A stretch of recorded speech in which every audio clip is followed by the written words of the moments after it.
Hello everyone, কেমন আছো তোমরা সকলে? আশা করি সকলেই খুব ভালো আছো। আর আজকের ব্লগটা পুরোপুরি অন্যরকম একটা ব্লগ হতে চলেছে। প্লিজ কেউ স্কিপ না করে পুরো ভিডিওটা দেখবে। সেদিন ছিল ইংলিশের 12 তারিখ এবং বাংলার 29 তারিখ। আমার চোখ মুখ দেখে নিশ্চয়ই বুঝতে পারছো যে আমি কতটা আনন্দে রয়েছি। ঠাকুরের নাম নিয়ে আমরা সবাই মিলে বেরিয়ে পড়লাম টোটো করে। আমরা মোট ছিলাম 6 জন। তো এইবার তোমাদেরকে বলি যে আমরা কোথায় যাচ্ছি। আমরা যাচ্ছি বাবার মাথায় জল ঢালতে। এটা নিয়ে আমার সেকেন্ড টাইম চলছে। টোটো করে আমরা প্রথমেই চলে গিয়েছিলাম নবদ্বীপের বড়াল ঘাটে। সেখান থেকেই আমরা জল তুলে হাঁটা শুরু করি জামালপুরের উদ্দেশ্যে। দেখো এখানে কত লোকজন, সবাই নিজের নিজের বাগ বাঁধছে। এখানে কিন্তু প্রচুর প্রচুর প্রচুর মানুষ যায়। তো তোমরা কারা কারা গিয়েছো জামালপুরে অবশ্যই কিন্তু কমেন্টে জানাবে। আমি সবটা তো আর ভিডিও করতে পারিনি, তো কিছু কিছু আমি ভিডিও করে রেখেছিলাম যেগুলো আমি তোমাদের সঙ্গে এখন শেয়ার করছি। এখানে প্রচুর আনন্দ হয়, আমরা প্রচুর আনন্দ করতে করতে যাই। কত কিলোমিটার রাস্তা সেটা আমি হয়তো বলতে পারবো না, বাট যারা যায় তারা অবশ্যই জানে কতটা রাস্তা। নবদ্বীপ থেকে হাঁটা শুরু করেছিলাম, তারপরে এসে আমাদের বাড়ির কাছে কিছুক্ষণ দাঁড়িয়েছিলাম। তারপরে সবার সঙ্গে দেখা টাকা করার পর আমরা একেবারে ডাইরেক্ট কালেকাতলায় গিয়ে দাঁড়াই। আর এই যে আমার পায়ের অবস্থা, এখনো তো কিছুই হয়নি, তবে যাওয়ার সময় কিছুই হয় না,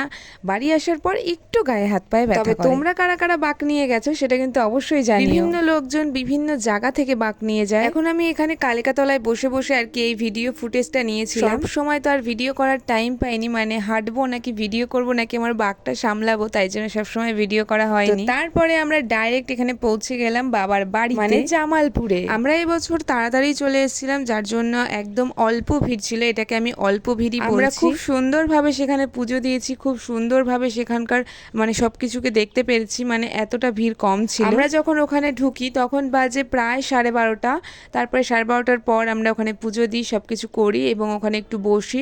তারপরে আমরা বাড়ি আসতে আসতে প্রায় 3টে বেজে যায়। দেখো রাস্তাটা কেমন ফাঁকা এবং কোনো আলো নেই, কিচ্ছু। এর আগের বছর যখন আমরা গিয়েছিলাম তখন এর থেকেও বেশি লেট হয়ে গিয়েছিল। আমাদের ওখানে পৌঁছাতেই প্রায় 1:30টা বেজে গেছিল, মানে জামালপুরে পৌঁছাতেই প্রায় 1:30টা বেজে গেছিল। জল ঢেলে পুজো দিয়ে বাড়ি আসতে আসতে প্রায় 4টে 4:30 এরকম বেজে গিয়েছিল। তার তুলনায় এবছর একটু তাড়াতাড়ি হয়েছে, কারণ হচ্ছে এবছর পূর্ণিমাটা একটু তাড়াতাড়ি লেগে গিয়েছিল, তাই জন্য ভিড়টাও কম হয়েছে এবং আমরা খুব সুন্দর করে পুজোটা দিতে পেরেছি। হাঁটতে হাঁটতে যদি বসে পড়া হয় তাহলে না আর হাঁটাই যায় না, পাগুলো তখন গোল গোল আলুর মতন ফুলে যায়। যাই হোক গাইস, এখন দেখো কথা বলতে বলতে আমি কিন্তু বাড়ির দিকে চলে এসেছি, মানে বাড়িতে চলে এসেছি। এখন বাড়ির রাস্তা দিয়ে বলতে গেলে তখন পায়ে প্রচন্ড ব্যথা ছিল, সেটাই তোমাদের দেখাচ্ছিলাম যে হাঁটতে পাচ্ছি না, তাও হেঁটে তবে যেতে কিন্তু কোনো কষ্ট হবে। বাবাকে যদি তোমরা মন ভরে ডাকো বাবা ঠিক সাড়া দেয়, এটা আমার বিশ্বাস। ওই যে কথাই বলে না, বিশ্বাসে মিলায় বস্তু তর্কে বহুদূর। যাই হোক গাইস, এই দেখো বকর বকর করতে করতে আমি খোঁড়াতে খোঁড়াতে ল্যাংড়াতে বাড়ির দিকে চলে এসেছি। হাতে রয়েছে আমার বাঘটা। আর তোমাদের কাছে এই ভিডিওটা কেমন লাগলো সেটা কিন্তু অবশ্যই কমেন্টে জানাতে একদম ভুলো না। ক্যামেরাটা ভালো না, তাই চাঁদটাও কেমন ঝাপসা ঝাপসা। বাড়ি এসে দেখলাম যে সবাই সবার মতন ঘুমিয়ে পড়েছে, তো কি আর করা যাবে, আমি আমার মতন একটু স্নান টান করে ফ্রেশ হয়ে আমি চললাম ঘুমোতে। আর তারপরে সকালবেলা উঠে আমি তো আর নড়তে পারছি না, মানে কিছুই করতে পারছি না, না উঠতে পারছি না বসতে পারছি। আজকে হচ্ছে 14 তারিখ, আমি ভয়েস ওভারটা দিচ্ছি। আজকে কিন্তু আমি পুরোপুরি ফিট, মানে 12 তারিখে গেছি, আজকে 14 তারিখ, আমি কিন্তু পুরোপুরি সুস্থ। এইরকম ভিডিও দেখার জন্য অবশ্যই চ্যানেলটিকে সাবস্ক্রাইব করে দিও। Tata guys.